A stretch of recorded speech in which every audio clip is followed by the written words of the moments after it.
You block them, you delete the pictures, you tell yourself it's over. And then 3 months later, one song plays, and your chest still tightens like it happened yesterday. Because the brain doesn't store emotional relationships like a simple file you can delete. When you love someone, your brain builds associations around them. Their voice, their smell, the places you went together, the routines you shared.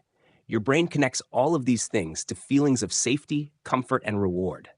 So when the relationship ends, the person is gone, but those connections don't disappear overnight. There's another reason this can feel so intense. Your brain gets used to someone being part of your daily life. You expect their message, you expect their call, you expect to see them. Your brain has built a pattern around their presence. When they're suddenly gone, your brain doesn't immediately understand what happened. It keeps expecting them to come back. That's why you might check your phone even when you know there's no message, or instinctively think about telling them something that happened during your day.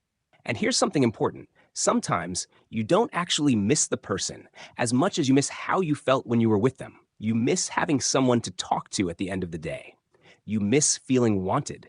You miss having plans to look forward to. You miss the version of yourself that existed in that relationship. And your brain can confuse missing those feelings with missing the person themselves. There's also a biological reason breakups can feel almost like withdrawal. When you're emotionally attached to someone, your brain's reward system becomes connected to that person. Their attention, affection, and presence can trigger feelings of pleasure and relief.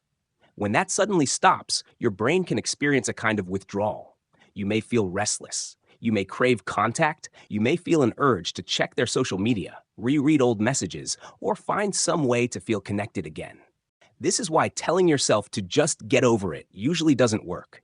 You're not trying to delete a thought. You're trying to change a pattern that your brain has practiced hundreds or thousands of times. And that takes time. The goal isn't to erase the person from your memory. It's to slowly build a life where they are no longer at the center of it. And one of the hardest parts of healing is creating distance. Not because you hate them, but because every interaction can restart the cycle. Every message can bring back hope. Every photo can reopen the wound. Every time you check their profile, you're giving your brain another dose of the connection it's trying to move away from. Sometimes, healing requires accepting that you can't keep touching the wound and expect it to close. But simply removing someone from your life isn't enough. You also need to replace the space they occupied. If you used to text them every night, find something else to do at that time. If you used to spend your weekends together, make new plans. If they were the person you always called when you were upset, start building other sources of support.